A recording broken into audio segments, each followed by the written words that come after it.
Nah, kan saya juga kaget, rocker tiba-tiba ngomong bebegik. Dan saya yang tahu saya Inyo itu gitaris. Karena bebegik itu duta yang menyuarakan suara hutan, suara belantara agar gunung-gunung bukit-bukit ini kembali menjadi belantara.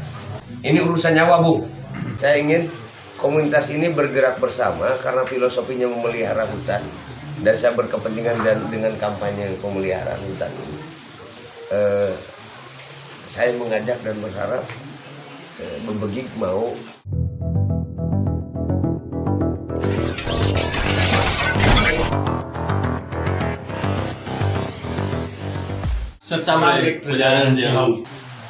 Halo, assalamualaikum warahmatullahi wabarakatuh. Bertemu lagi di channel Perjalanan Siawuk, channel yang membahas tentang sejarah, peradaban, budaya, dan juga wisata. Alhamdulillah, pada malam ini kita di sini Perjalanan Siawuk ditemani oleh kawan dari bebegik namanya Rangga, dan alhamdulillah sekali ada Sinuwun dari DPRD Kabupaten Ciamis, Bapak Nanang Permana. Jangan lupa ikuti terus channel Perjalanan Siawuk dan jangan lupa subscribe serta pijit loncengnya agar Anda senantiasa mendengarkan notifikasi. Nah, kita bicara tentang budaya nih, Pak Nanang. Tentang budaya, tentang seni budaya yang ada di Ciamis nih, Pak Nanang. Pak Nanang sebagai ketua Dewan, ketua DPRD Kabupaten Ciamis, memandang perkembangan budaya yang ada di Ciamis itu seperti apa, Pak? Secara praktis, saya memandang bahwa seluruh kehidupan itu adalah budaya. Tapi kemudian kita juga mencoba membedakan mana budaya yang memang yang diwariskan secara turun-temurun dari orang tua kita, mana yang kemudian budaya yang diwariskan melalui proses kehidupan zaman kekinian. Seperti sekarang sudah membudaya anak-anak sejak usia 7 tahun bahkan 5 tahun memegang gadget. Dia bermain-main game, dia bermain YouTube, bisa membaca dunia pada saat itu dari seorang anak usia 7 tahun yang dulu tidak ada. Maka nilainya yang saya lihat, anak-anak kita sudah punya Tuhan lain selain Allah. Ini berbahaya, sehingga perlu dibimbing betul orang tua. Mengapa saya melihat seperti itu? Begitu kasar saya menilai. Karena ketika sedang bermain gadget, anak-anak kita sekarang dipanggil orang tuanya saja seperti tidak mendengar lagi. Karena konsentrasi betul pada permainan. Bahkan ketika mendengar panggilan Allah pun adzan, dia asik saja konsen ke gadget. Bahkan gadget ini sekarang sudah menjadi anak-anak kita begitu terikat dengan gadget, sehingga kekuatan ikatannya melebihi kekuatan dia dengan Tuhan. Ini budaya baru berbahaya yang orang tua kita tidak menurunkan budaya seperti itu. Berbicara masalah budaya, ini sekupnya lebih luas ya, Pak Nanang. Karena kan biasanya asumsi orang melihat budaya itu budaya orang yang pakai ikat, orang yang pakai kampret. Padahal itu lebih luas ke kehidupan sehari-hari, termasuk juga pengaruh budaya dari luar. Anak-anak dengan menggunakan gadget itu pun sudah membudaya gitu. Nah, kira-kira solusi atau anjuran apa nih dari Pak Ketua untuk masyarakat Kabupaten Ciamis dalam menanggulangi, minimalnya meminimalisir gitu, pengaruh itu? Itu yang saya sebutkan tadi kan, budaya bagaimana kehidupan mereka dalam bermain, bagaimana mereka kembali. Sebenarnya banyak hal yang bisa diperbuat, terutama oleh orang tua. Kita berharap seperti itu, tetapi apa yang terjadi, ternyata banyak juga orang tuanya yang sama dengan anak-anaknya yang seperti itu. Sama Sehingga kemajuan teknologi IT ini menjauhkan yang dekat secara maya, secara visual, pseudo visual, karena kita melihat melalui kamera. Kemudian mendekatkan yang jauh, karena orang yang ada di samping kita saja sudah tidak lagi melihat kita, karena semuanya melihat ke layar kecil, screen kecil itu. Nah, lantas bagaimana kita ini merubahnya? Yang pertama, IT tidak perkembangan, kecepatan, perkembangan teknologi informasi ini sesuatu yang tidak bisa dihindari, tapi sebenarnya bisa dihindari. Bagaimana kita berselancar di atas badai kemajuan teknologi ini? Ya, pemerintah harus campur tangan. Kontennya diisi oleh yang mendidik, tidak sembarang kita hal-hal yang mengakibatkan mental anak-anak kita dan bangsa kita bisa di portal. Saya pernah satu hari tahun 2012 dulu pernah ke Pulau Hainan di RRC. Nah, saya dari rumah sengaja bawa laptop, kemudian bawa modem, zaman modem dulu. Saya tidak tahu bahwa di Cina sudah ada wifi. Ke istri saya bilang kita komunikasi chatting di Facebook saja, karena pada tahun 2012 belum ada WA, belum tersebar di Indonesia WA. Pas datang ke RRC, pas saya buka laptop, kemudian ada wifi, saya kontak ke wifi. Saya mencari-cari Facebook tidak masuk, bahkan mencari Google internasional saya tidak masuk. Betapa pemerintah Cina itu menjaga keutuhan budayanya itu begitu ketat, sampai informasi yang begitu terbuka di dunia maya akibat kemajuan teknologi informasi bisa di stop oleh mereka, sehingga budaya Cina itu benar-benar kehidupan keseharian masyarakat Cina itu tidak terpengaruh, karena memang pengaruhnya di portal, tidak bisa masuk. Pada saat itu saya mencari akun di Google, Facebook nggak muncul, bahkan Google internasional nggak muncul, yang ada Google. Nah, karena tingkah laku anak-anak termasuk orang tua sekarang juga pengaruh dari pesatnya kemajuan teknologi informasi, pemerintah harus turun tangan bagaimana memportal hal-hal tertentu yang mengakibatkan semakin terlenanya bangsa ini berhadapan dengan screen kecil itu. Itu satu. Itu yang kedua, pengaruhnya besar sekali pada kehidupan sehari-hari. Anak-anak setiap hari pakai gadget, anak SMP, anak SMA, apalagi anak SD. Sekarang bagaimana kita mencari makan itu bagian dari budaya. Kalau orang, kemudian apa yang kita makan juga itu kebiasaan dan itu budaya. Kalau orang Maluku dan Irian Sabu, kalau kita kan makan dari nasi yang berasal dari beras, berasal dari padi. Nah, anak-anak sekarang sudah tidak bisa lagi menanam padi karena takut kotor di sawah. Lebih-lebih takut gadgetnya jatuh. Ini yang lebih mengkhawatirkan. Mengapa? Karena sumber pangan kita atau apa yang kita makan itu kebanyakan sumbernya berasal dari beras, gorengan, lepet, kemudian sorabi, kemudian kupat, apalagi nasi, bubuk, itu dari beras, dari padi. Sementara anak cucu kita tidak lagi bisa menanam padi karena dia lebih senang bermain-main gadget, melamun dengan screen kecilnya itu.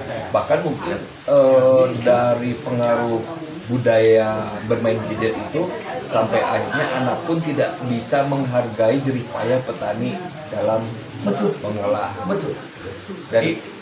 Dan ini si anak sebisa mungkin dikembalikan lagi ke alam di mana nih Pak? Jadi tadi lanjutkan. Mereka tidak lagi bisa menanam padi. Pertanyaan bagi orang tua, punya keyakinan dari mana kita bahwa anak cucu kita punya uang setiap hari untuk beli nasi? Karena menanam padi dia tidak bisa. Padahal nanam padi tidak harus selalu di sawah. Iya. Tidak harus selalu di sawah. Bisa di polybag. Nah, itu bisa dikembang. Jadi bagaimana mewariskan budaya menanam padi kepada anak-anak. Pada saat anak-anak tidak mau pergi ke sawah karena kotor, karena takut gadgetnya jatuh, maka jalan tengahnya adalah nanam padi di polybag. Anak-anak bisa pakai pantopel, bisa pakai dasi, bisa nanam padi sambil selfie. Jadi bagaimana menanam padinya terwariskan, tapi Tuhan mereka, dalam tanda petik Tuhan mereka juga tidak terganggu. Walaupun ujung-ujungnya Tuhan yang ini harus diberantas juga. Artinya jangan terlalu terikat begitu kuat terhadap screen kecil ini. Itu. Dan saya termasuk yang sedang berjalan di situ. Saya sebagai ketua pramuka, sebagai ketua PDI Perjuangan, sebagai ketua DPR juga sedang melakukan gerakan GNP, gerakan nanam padi, gerakan nanam pohon. Nanam pohon untuk konservasi agar ketersediaan air terjamin. Saya termasuk yang tidak setuju hutan-hutan di Ciamis, Gunung Sawal, Gunung Madati ditanami oleh pinus. Kemudian ada di antara pinus sekarang sudah diganti kopi. Kopi itu bukan tanaman konservasi. Kemudian yang memelihara kopi membunuh rumput pakai Roundup, pakai kimia. Sudah pinusnya juga tidak. Pinus itu mengakibatkan air berkurang.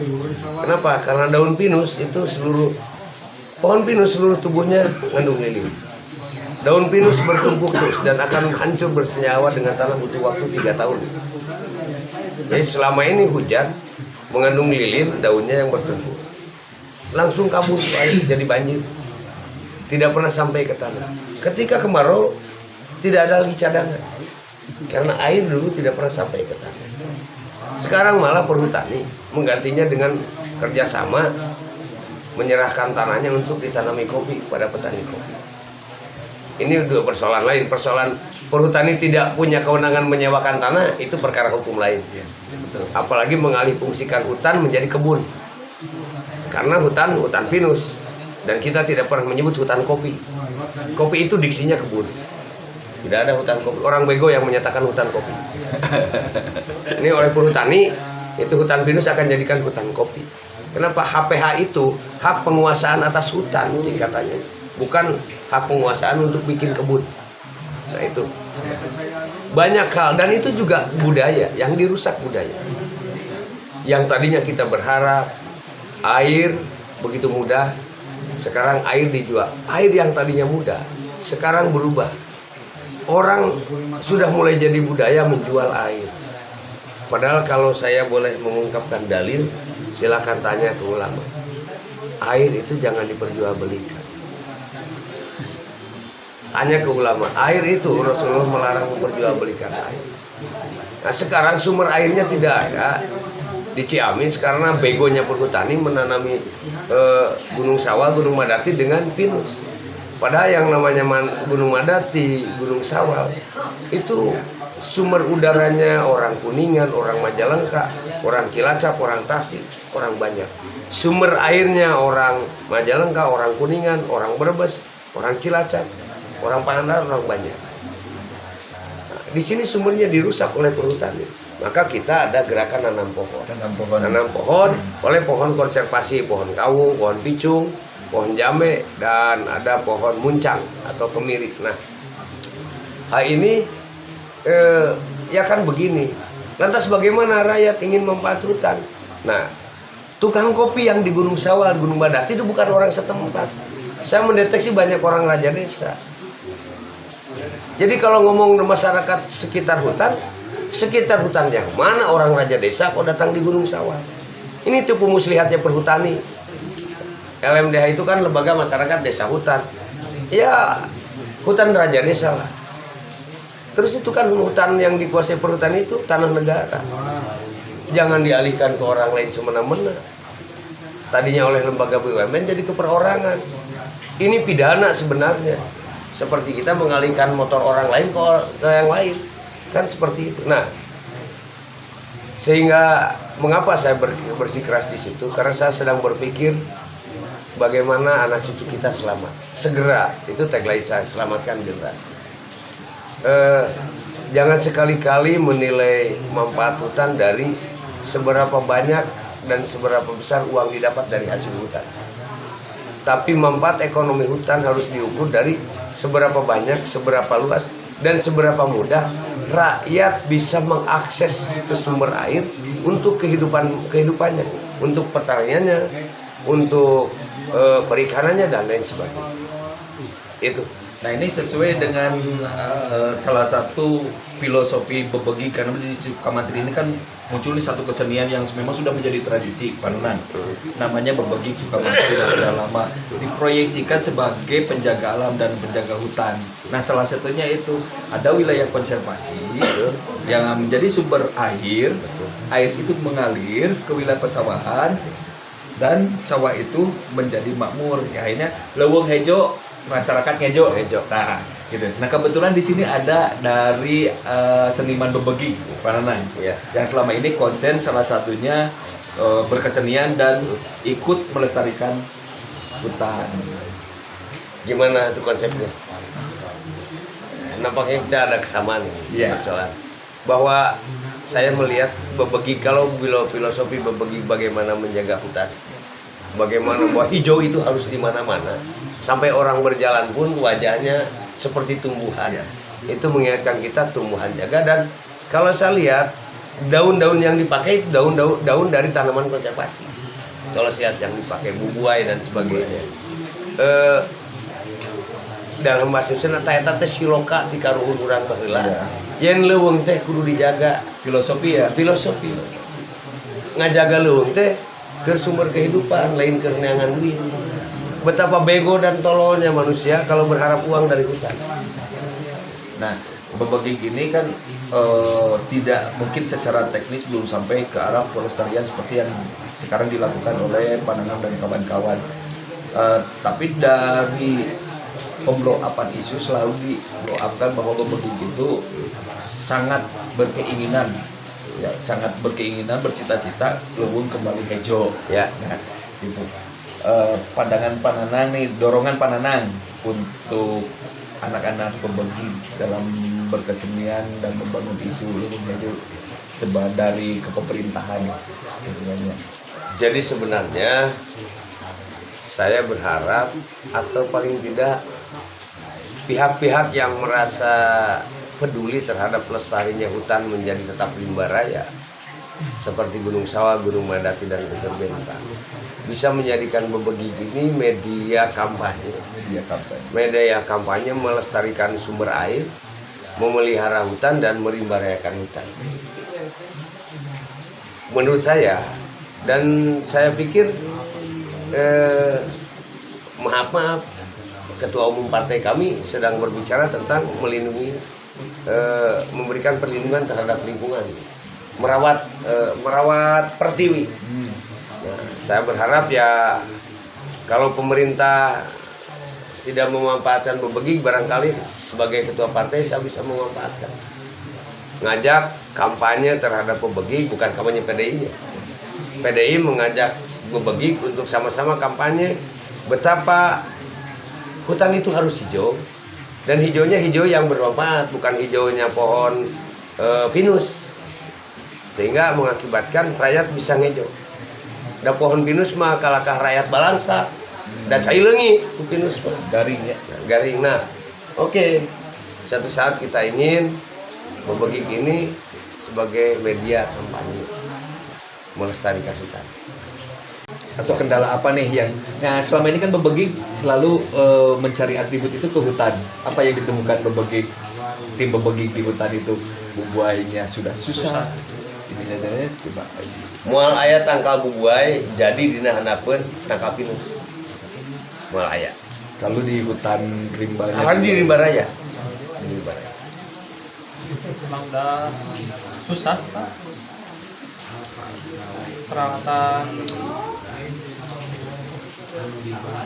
buat pentas lebih dari awal buai tinju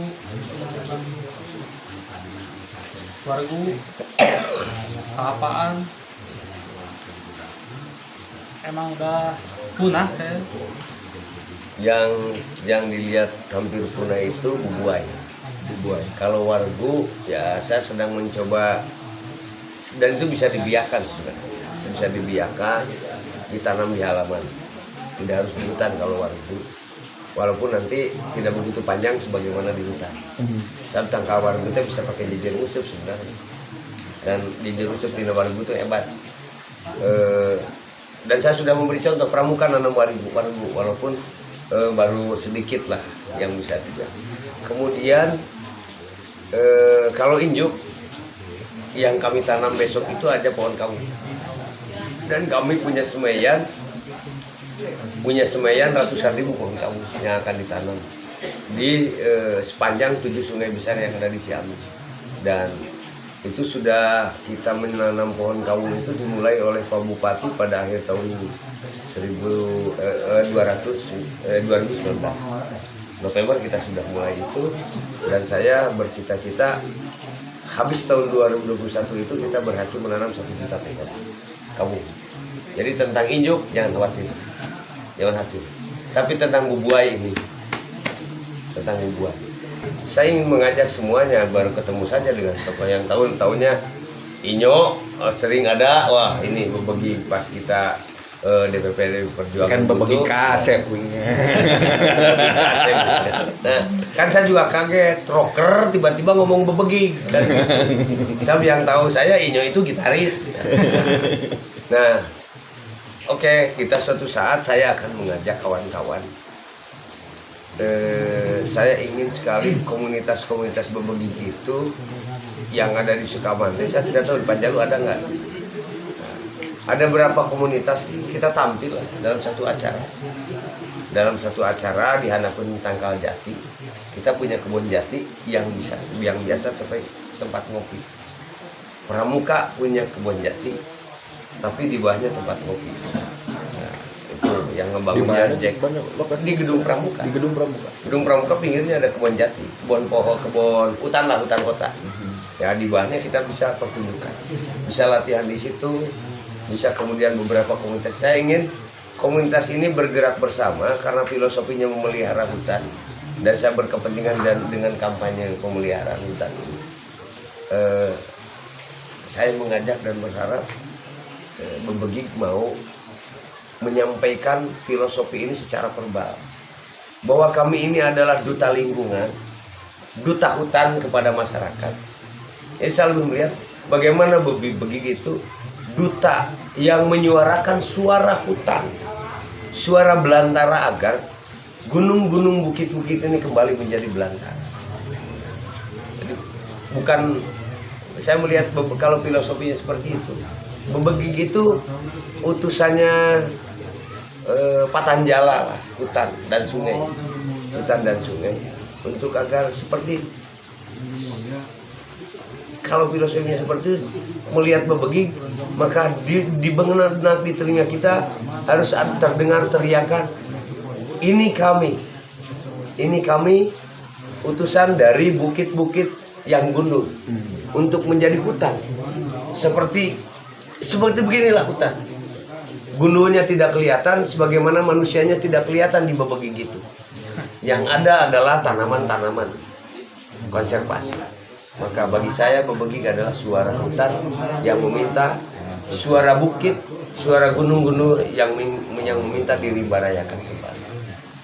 Dan itu kerja besar dan banyak tantangannya. Karena sumber daya alam di belakangnya ada bayi, bisa jadi ketika kita melawan ada bayonet tertancap di dada kita. Tapi jangan takut, karena yang namanya mati sambil duduk pun bisa mati. Betapa indahnya bila ketika kita mati dalam memperjuangkan nyawa ribuan orang sekian tahun ke depan.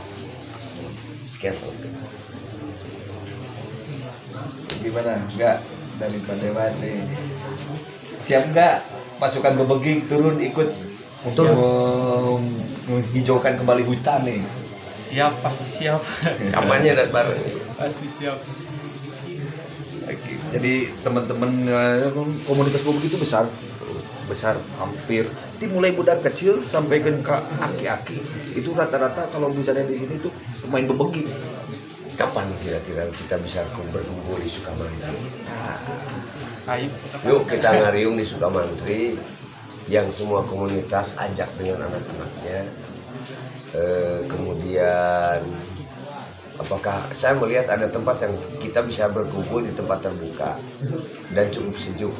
Itu di situ Cibubuan kan belah itu naik bangunan. Nah, di situ Cibubuan. Dan saya yang menanam pohon jambe di sekeliling Cibubuan kemarin saya pada 10 Januari. Jadi nanti di Cibubuan itu kan sekelilingnya bakal ada pohon jambe yang besar dan saya sudah tahu. Yuk kita ngumpul di Sukamantri. Kita ngumpul di situ Cibubuan atau di mana lah. Atau kita misalnya di perbatasan di Maniis, di situ di Batu Panjang misalnya.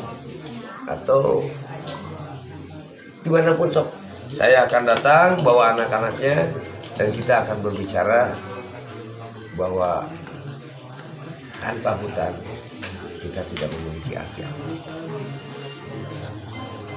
Tanpa hutan kita tidak bisa kerja sebagai manusia. Mantap gak? Oke, ya. Siap. Ajak teman-teman bebegi. Ayo kita lestarikan alam. Awang kita hijaukeun deui Sok Sunda.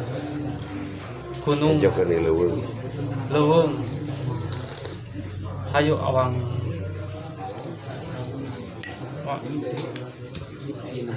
bangun deui hutan urang mun teu ku urang usaha deui. Yang ingin saya sampaikan itu, yang pertama, saya tidak tahu nyampe atau tidak. Pak Erick Thohir sebagai Menteri BUMN, yang di bawahnya ada perhutani. Tolong, jangan melihat hutan sebagai sumber uang. Lihatlah hutan sebagai sumber air, sumber bersihnya udara. Kalau dilihat sebagai sumber uang, hanya sebentar. Tapi kalau dilihat bahwa hutan adalah sumber air dan sumber kehidupan, sehingga harus dirimbarayakan kembali, maka manfaat Menteri BUMN itu baru terasa untuk sekian generasi ke depan. Tetapi kalau tetap Menteri BUMN memelihara perhutani di tanah Jawa Barat, di tanah-tanah yang memang butuh konservasi sebagai wilayah konservasi di antaranya Kabupaten Ciamis, kalau tetap dipelihara, maka bagi kami rakyat Ciamis, Menteri BUMN tidak memiliki arti apa-apa selain sebagai perusak kehidupan generasi ke depan. Itu yang pertama. Yang kedua, bahwa kita sudah menanam pohon pinus di hutan-hutan di Sabuk Gunung Sawal dan Gunung Madati. Itu adalah kecelakaan besar. Silakan teliti secara ilmiah bagaimana sifat dan karakter pohon pinus. Bayangkan saja, pohon pinus itu tidak mengakibatkan tersimpannya air. Yang kedua, di bawah pohon pinus tidak akan tumbuh rumput yang bisa dimakan kijang, yang bisa dimakan mencek, yang bisa dimakan kancil. Buah pinus tak bisa dimakan kera. Kancil, mencek, dan pucang, kemudian kera adalah makanan harimau. Ketika mereka punah, maka harimau tidak ada makanannya, maka harimau pun akan punah pula. Nah, karena sekian tahun sekarang pohon pinus sudah besar, di bawahnya rumput tidak tumbuh. 3 tahun terakhir ini di Ciamis ini sudah 9 harimau yang turun ke bawah ke masyarakat. Mending selama ini hanya mengambil binatang, peliharaan masyarakat, ternak masyarakat. Bagaimana kalau kemudian yang diambil itu adalah manusianya yang dimakan?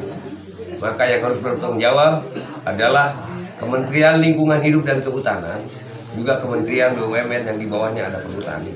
Yang saya tidak tahu, apakah betul perhutani memikirkan tentang kelestarian lingkungan?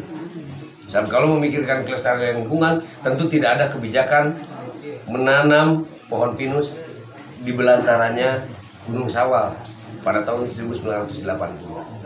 Itu pesan saya. Ciamis sudah menetapkan dalam RT/RW-nya bahwa Gunung Sawal, Gunung Madati, dan Gunung Geger Bentang dinyatakan hutan konservasi. Tapi pemerintah provinsi sampai saat ini belum memberikan rekomendasi, apalagi ke pusat. Apabila kemudian pemerintah provinsi tidak menyetujui ketetapan pemerintahan Kabupaten Ciamis tentang 3 gunung itu sebagai hutan konservasi, saya Nanang Permana yang akan memimpin demo masyarakat kepada Gubernur Jawa Barat. Dan kami akan menyatakan lebih baik memisahkan diri dari pemerintahan Provinsi Jawa Barat daripada hutan kami harus hancur, kehidupan anak cucu kami harus menjadi sengsara karena kekurangan air dan karena wilayahnya gersang. Itu saja pesan saya, dan bagi saya tentang lestarinya Gunung Sawal, rimba rayanya Madati dan Gunung Geger Bentang adalah urusan nyawa Kabupaten Ciamis, urusan nyawa Kabupaten Tasik, urusan nyawa Kota Banjar, urusan nyawa Kabupaten Cilacap, Kabupaten Majalengka, Kabupaten Kuningan. Bila ini gundul, nyawa masyarakat di kabupaten-kabupaten yang sebutan tadi terancam sekian puluh tahun. Ini urusan nyawa, Bung. Assalamualaikum warahmatullahi wabarakatuh. Waalaikumsalam.